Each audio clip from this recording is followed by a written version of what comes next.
Yaani unajita gamers na hujui ni TV zipi ambazo zinafaa kwa ajili ya gaming. Hapa naenda kukuelekeza au kukupa sifa za TV ambazo zinafaa kwa ajili ya gaming, hasa wale ambao mnatumia PS5. Kumbuka sisi ni Nunua Mall. Tuko hapa kwa ajili ya kukupa taarifa na maarifa juu ya teknolojia. Sasa hapa naenda kukuelekeza au kukupa sifa za TV ambazo zinafaa kwa ajili ya gaming, hasa wale ambao mnatumia PS5. Kumbuka naongea na gamers ambao mna zile biashara au za PlayStation, au una sehemu tu nyumbani kwako kwa ajili ya kufanya gaming, kwa ajili ya burudani au starehe.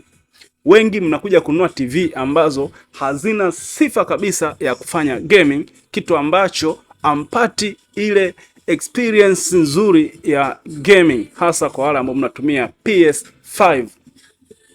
Cha kwanza, lazima TV iwe na resolution ya 4K.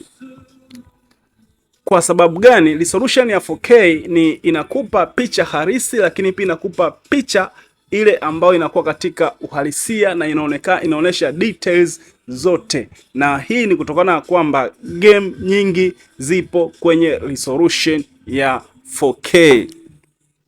Hiyo namba moja. Namba mbili, ni lazima TV yako iwe na refresh rate ya kuanzia 120 kwenda juu, ambapo ni 120 na hadi 144 refresh rate. Hii itafanya game zako ziwe na movement nzuri au ziwe smooth.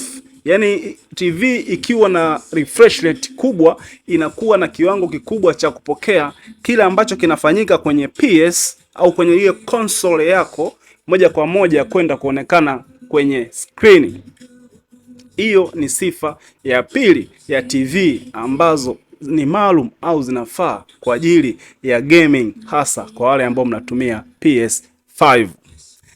Sifa namba tatu, TV yako ni lazima iwe na HDMI ya 2.1 port. Hapa naomba mnisikilize vizuri. TV ni lazima iwe na port ambayo ina support HDMI 2.1. Hii hapa HDMI 2.1 ni port ambayo inakuwa na uwezo wa kupitisha picha au video ambayo inakuwa na quality au resolution yenye ukubwa wa 4K. Hivyo basi, hii ni kutokana na kwamba ile console